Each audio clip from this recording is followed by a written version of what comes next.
There's an awful big slough, and the road going up there, you'd be almost afraid to go up because the water is on either side of it. And you'd go 3 miles east and you would come to the town of what used to be McConnell.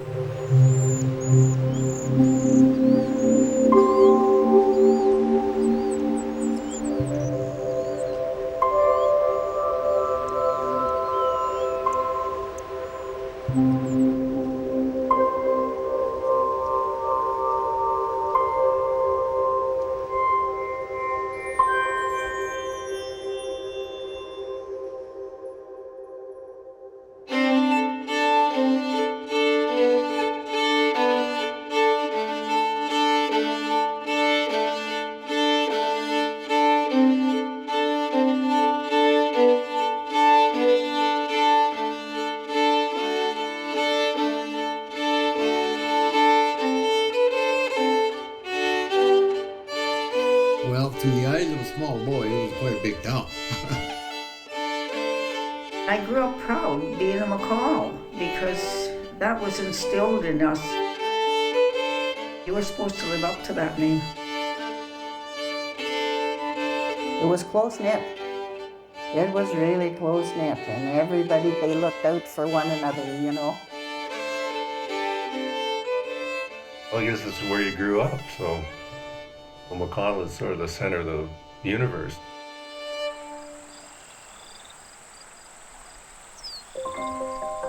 I was raised on a farm 2.5 miles from McConnell, Manitoba. It was an awesome house. It always felt like really homey.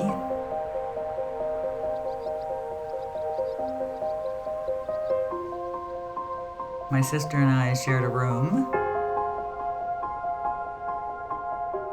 Karen and I used to do chores a lot because Dad was out working in the field and stuff. And we always kind of felt bad they never had boys, so we would sort of try and make up for that.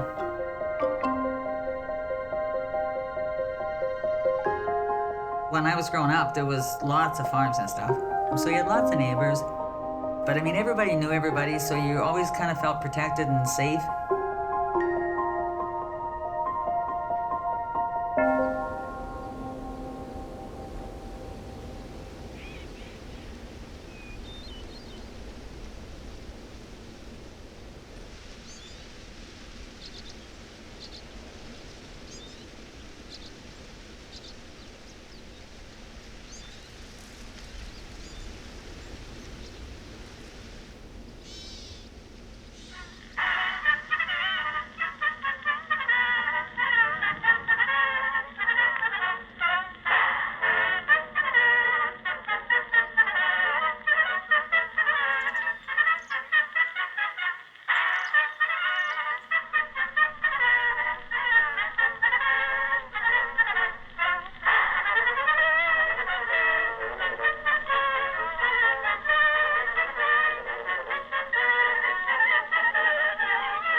Mac was my husband. He was the Manitoba Pool Elevator Agent in McConnell. The farmers would harvest the grain. They would load it in their trucks and bring it in by truck to the elevator. Buying grain, that's the main part. Oh, he loved the grain. He just liked the grain. He just liked working with it.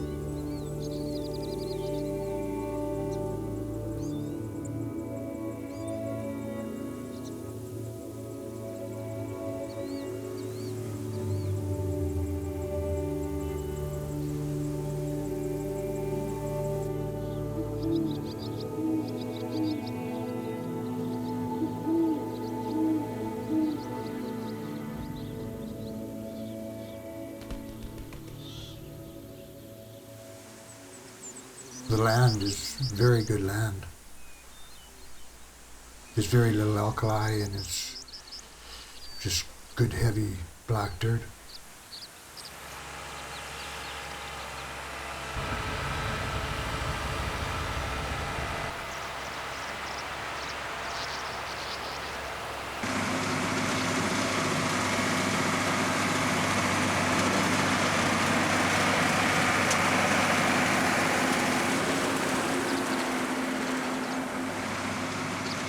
McConnell School's still there. The elevator is still there. I don't know what I'll do with them. Probably knock them down sometime.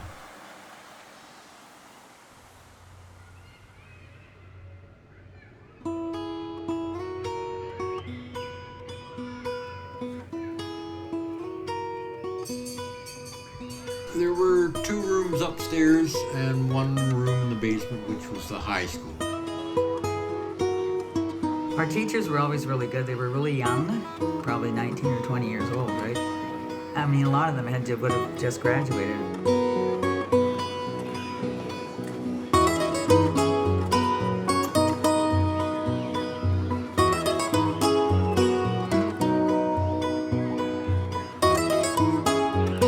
We'd go down to the rink at noon hour.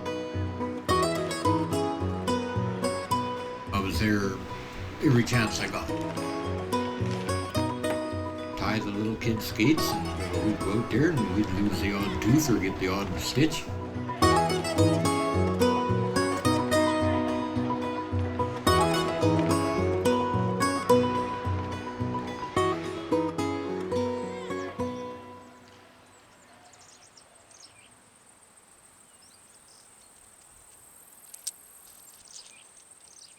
I'm always finding interesting pieces of glass coming up. Purple glass and blue glass and, pieces of china. All sorts of interesting things. I don't know, it's amazing how a town could appear and disappear like that.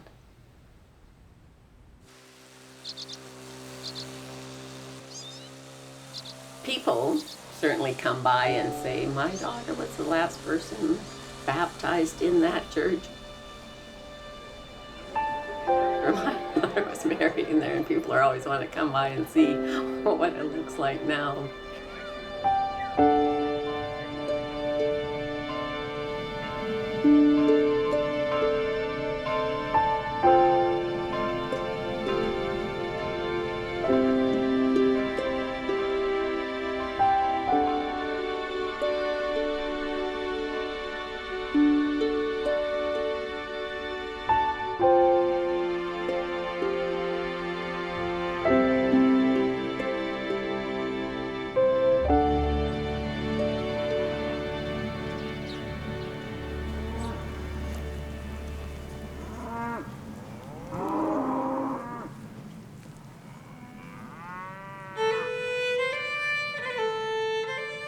I ran the 4-H club for 15 years.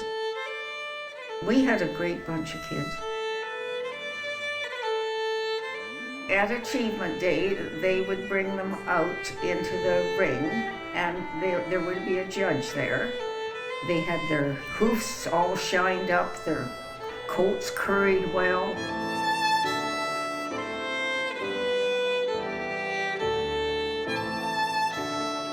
Oh, it was a big event. Yeah, it was.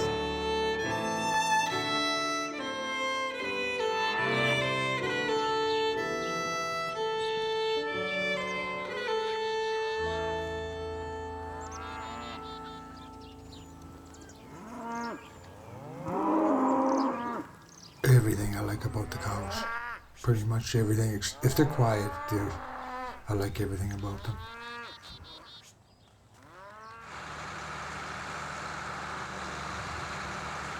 Oh, it's just so peaceful out here and nobody to bother you and nobody looking over your shoulder or whatever.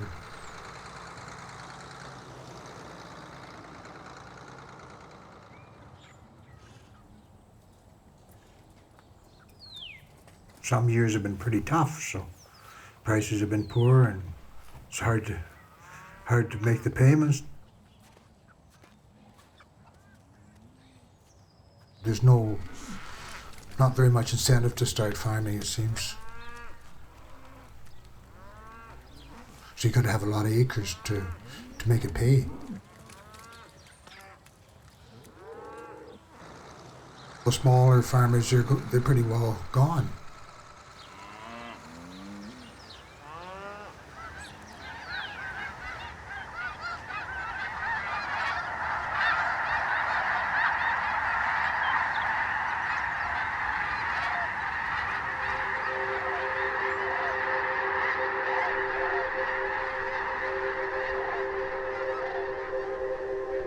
It was a slow death, and we could see it coming.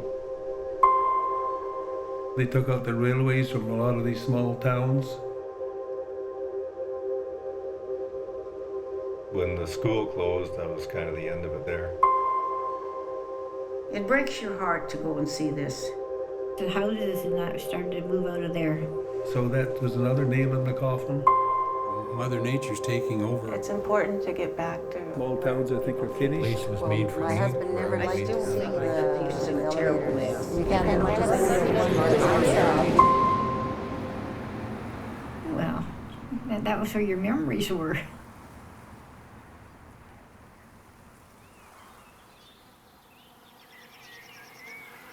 They put it up for sale, they tendered it, so I bid it on it, so I ended up buying it.